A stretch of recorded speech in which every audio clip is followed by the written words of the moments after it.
Welcome to the Play World Cup. I'm James. And I'm Jason. And we are bringing you the second week of matches. Now, just a quick reminder, if you'd like to sponsor the tournament and have a big, shiny, nice, awesome, pretty logo right here, then get in contact with us.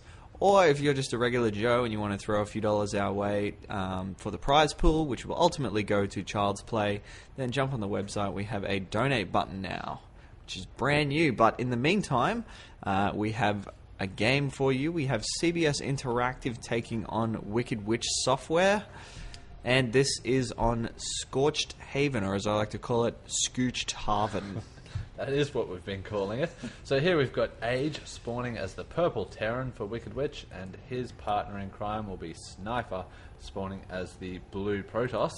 And we have Timmy, the green Protoss, along with Yusyn, the red Zerg for CBS Interactive. And straight off the bat, Timmy sending a super early probe out right from the get-go, so I don't think this guy's up to any good at all. Oh, man. He is not scouting. He is building some stuff. He's getting some stuff up in their face. He is totes doing that. This pylon's a little bit far away from both of those cliffs, so I don't think it's going to be a cannon rush. I think we're going to be seeing some proxy gateways, but we will wait and see the final verdict. I've got my fingers crossed for Stealth Forge. Stealth Forge? Hope's dashed. Uncross those fingers. We do have Age now going out with his scout, so depending on which base he scouts first, where is he going? He is going to Timmy's base first, so he will scout. There is nothing in Timmy's base, which should hopefully alert him to the fact that there's some cheese incoming. Very suspicious in an empty base. Very suspicious. Although we do have Snipher putting his gateway here, so he might be able to wall off, which would be great. We've got these two gateways, so if Age and Snipher can both wall off, that would be great at sort of holding off this really early cheese. Yeah, otherwise those zealots are going to wing their way into their bases and do a lot of damage to mineral lines. So walling off is actually about the best thing they could do in this situation. Definitely. So Age now leaving that base after scouting, no gas and no buildings, so knowing that it's going to be a gateway zealot rush. Bunch of Zerglings on the field too for Yusyn. So Age with the wall successfully completed, but Snipher unfortunately still with a gap, and one zealot is about to pop with then enough money for another two. So it's actually kind of fortunate as well that they didn't go for the team wall, because that would have essentially then boned them completely. They would have had a wall and a nice zealot right up the back of it. Exactly. Hey guys, I'm in your base. Sweet wall. Made a base in your base. But here we go. So we do see Snipher successfully walling off. However, he does not have a cybernetic score, so is not able to build a stalker to shoot this zealot from the safety from behind that wall. So unfortunately that pylon has gone down, and now there is Zerglings and zealots inside the base. Oh, losing a lot of probes there as well to that early this rush. Is not a situation you want to be in, and we do see Age dropping a bunker to try and deal with these proxy gateways, but Snipher definitely looking to be in a little bit of trouble. Losing a few probes to that very early push, and now losing his gateways, and these zealots making their way into the mineral line.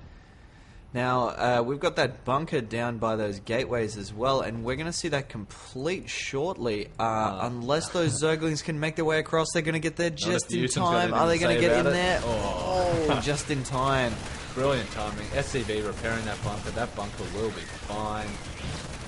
And those Zerglings are all going to die. All going to die. Oh, so this leaves Age free to take care of these gateways and the pylon. We do see Timmy bringing his zealots down there after clearing the mineral line completely for Snipher. That has really hurt him. Taking away that SCV, but those zealots are not going to be enough to knock down that bunker. And here comes some more Marines and another SCV as well to do some repair work. So looks like that early cheese has been moderately successful. It's taken out Sniper's income, but it has not managed to fall the entire team of Wicked Witch. They survive. It hasn't won the game for them yet, because now we see Age working down this pylon, so that's going to eliminate those two gateways from the game. So now Timmy, although he's got an economy, he's got no buildings. So He's right back at the start as well. Not quite as back at the start as poor old Snipher with his lone probe. Now there's 2 probes. Two probes. Yeah, perfect couple. So we've got Yusyn here going up into Lair Tech as well. He's got 2 extractors. He's got Roach Tech. So he's looking pretty good, and he's probably going to want to expand fairly shortly as well, I imagine. After getting that lair, he's going to probably find... it's got quite a few roaches in production now as well, so he's looking to kind of mass up a bit of a force and then I think go down and take his base. Generally you don't see Zerg expanding quite so late. I mean, actually 7 minutes isn't too bad, but generally Zerg will want to stay at least 1 base ahead of everybody else in order to match their income. Definitely. And Yusyn getting these roaches just so they've got a little bit of an army, because of course while Timmy is rebuilding his base, he has just probes for defense. So these roaches are going to go have a bit of a scout around, see what's happening. Age with the Marines. Now this is it's going to be a tough battle. Age really needs to take care of these Marines simply because his teammate Snipher also has no army, and thankfully Yusyn pulling back there so Age can keep those Marines alive. Speaking of Age, I also see in his production tab now he's got some Banshees coming out, and he's also researching Cloak Tech. So it looks like he's going to go into Banshees and maybe try and do some harassment on the mineral lines of Timmy or Yusyn. Yeah, some Cloak Banshees, try and bring them back into the game. Because, Wicked Witch are definitely behind, especially with Sniper's unfortunately small income due to that very early harass. And that's actually probably a pretty good idea, I think, because with all of that sort of early harassment and, forward offensive pressure, he's probably thinking that the 2 bases down there don't really have a lot in the way of defense. I mean, they haven't had no reason to defend within their own base at this stage. That's right. So maybe they'll be undefended. They'll have no detector tech or, no turrets or anything like that.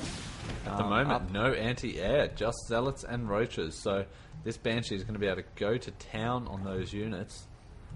Although we do have Yusyn popping that Overlord, or the Overseer, sorry, so just in case there was going to be a cloak, that Overseer will be able to detect it. That was really well timed by Yusyn, actually. Getting that Overseer has really saved him a lot of harassment, which now seems to be on the receiving end for Timmy. He looks like his mineral line is going to be under a lot of pressure, and he needs to get some detection in there to be able to see that Banshee, because there it goes. It has and the second Banshee has arrived as well. Cloak that Banshee up. Here comes the team play, though. The Overseer has actually made its way across and is providing vision to those cloaked units. However, not enough Stalkers for Timmy to deal with these Banshees. So 2 Banshees. Banshees 2-shot probes. So with 2 of them there, they target 5 probes. They're 1-shotting them. Ooh. Another Stalker going down for Timmy. So these Age's Banshees are really helping him bring his team back into the game. Really hurting the economy here of Timmy. Another Stalker. This Stalker might be able to pick off this Banshee. No, he has gone. But where the Overseer goes, so the Overseer is gone, and so now Age once again has got free reign over the mineral line of Timmy. So leaving Timmy with just 5 probes, taking that down to 4 with the other Stalker now spawning.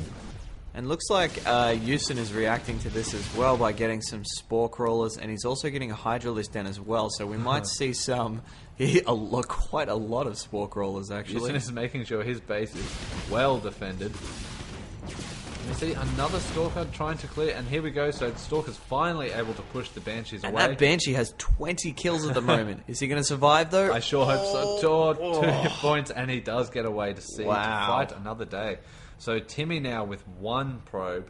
However, he's got the 2 Nexus, so he can build those probes a little bit faster. But we do see Yusyn here doing a bit of a counter-attack on Snipher, who's just finally managed to get his economy back in order.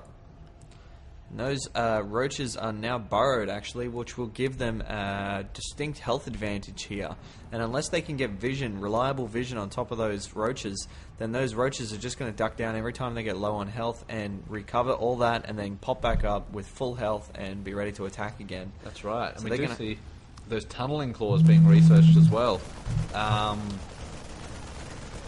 So that will allow Yusyn to move those roaches while burrowed. However, we will have to leave this game right here just for the moment and come back to it in part 2.